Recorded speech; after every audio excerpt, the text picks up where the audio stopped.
आपण पाहत आहात 24 तास माध्यम. आपल्या बातम्या, आपली वाहिनी. मंत्रेची वैरी मरे, वाया का बांधावी कट्यारी. रोग जाय दूध साखरे, तरी निंब का प्यावा. तैसा मनाचा मारून करिता, इंद्रियास दुःख न देता. येथे मोक्ष असे ऐता श्रवणा माझी. प्रस्तुत प्रसंगी प्रवचन रूपी सेवेसाठी निवडलेली ओवी या जगाची माऊली, या विश्वाची माऊली ज्ञानोबराय यांची ज्ञानेश्वरी या ग्रंथातील अध्याय क्रमांक 4 ओवी क्रमांक शेवटच्या श्लोकाची ओवी प्रवचन रूपी सेवेसाठी निवडलेली आहे. सेवेला सुरुवात करण्यापूर्वी कार्यक्रमाचं आयोजन खऱ्या अर्थानं आला श्रावण हा मास, असे सर्वासाठी खास. घरोघरी लागे पोथी, ऐकण्या जाती आजी नाती. अशा प्रकारे या श्रावणाचं आगमन झालेलं आहे. आणि या श्रावणाच्या आगमनासाठी खऱ्या अर्थानं घरोघरी श्रवणाचा कार्यक्रम केले जातात. आणि ही श्रवण गंगा आपल्यापर्यंत, आपल्या सर्व प्रेक्षकांपर्यंत आपल्या माध्यम नेटवर्काने पोहोचवण्याचा प्रयत्न केलेला आहे. आणि खऱ्या अर्थानं त्या निमित्तानं आजचं हे प्रवचन रूपी पुष्प. खऱ्या अर्थानं या ओवीचा सरळ अर्थ असा आहे की माऊली सांगतायत मंत्रेची वैरी मरे. खऱ्या अर्थानं मंत्रानं जर वैरी मरत असता तर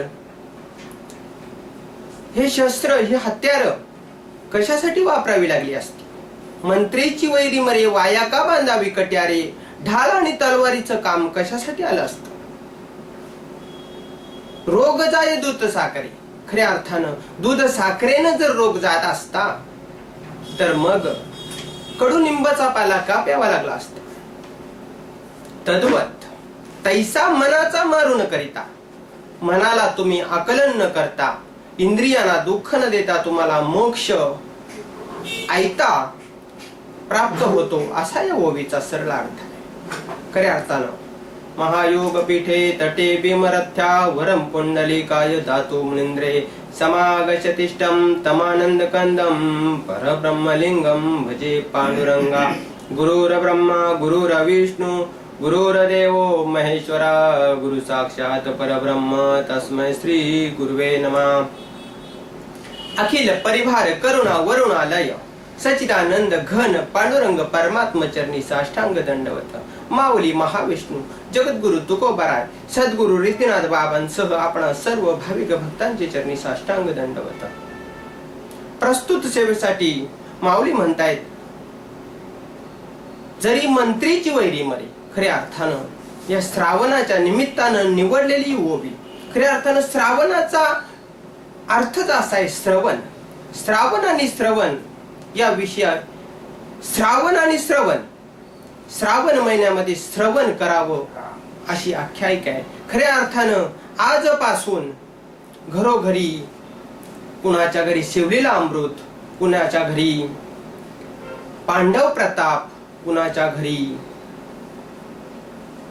हरिविजय, कुणाच्या घरी शिवलेला अमृत, अशा प्रकारची पारायण केली जातात.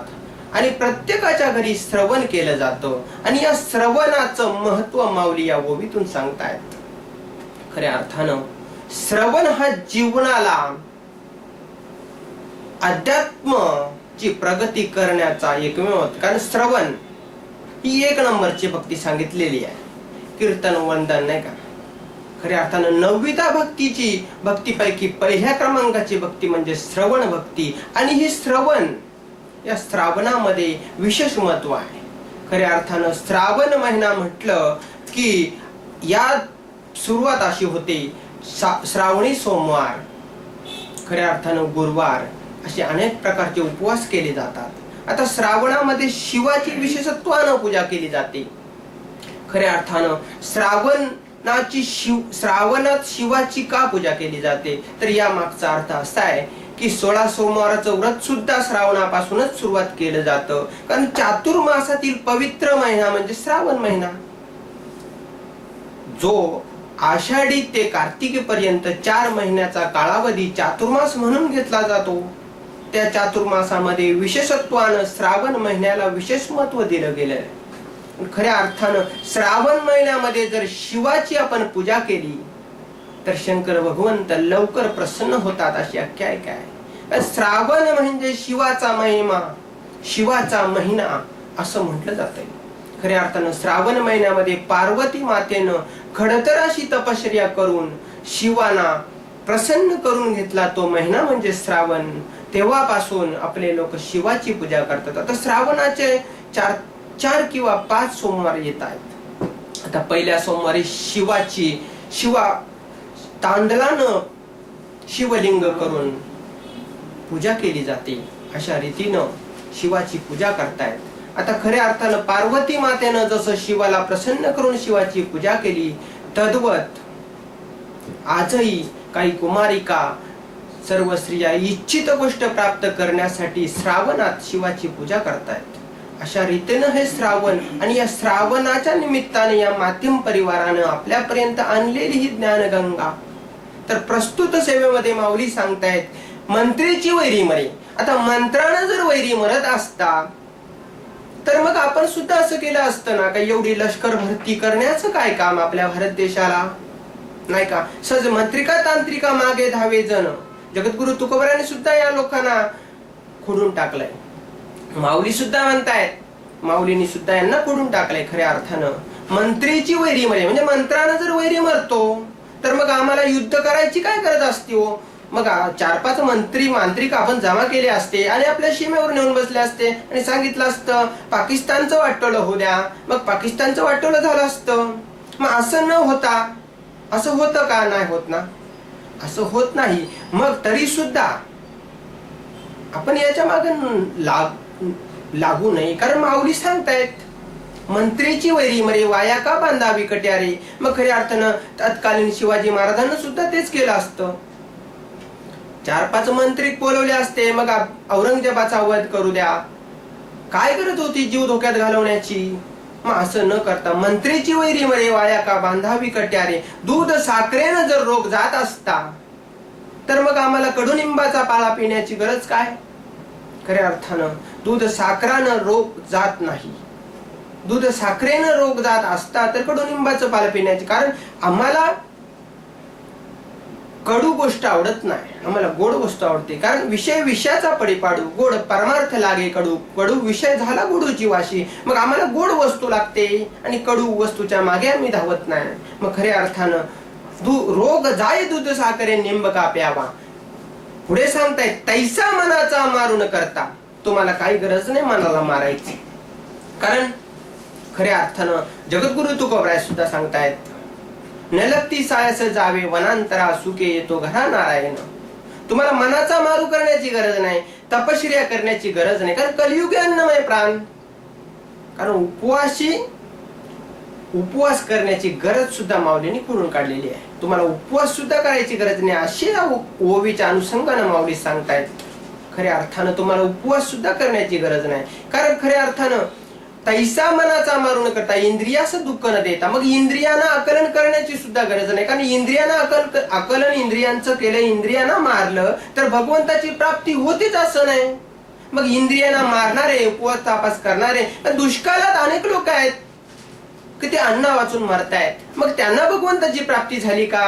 ज्यांना अन्न मिळत नाही त्यांना भगवंताची प्राप्ती होते का? असं नाही होत.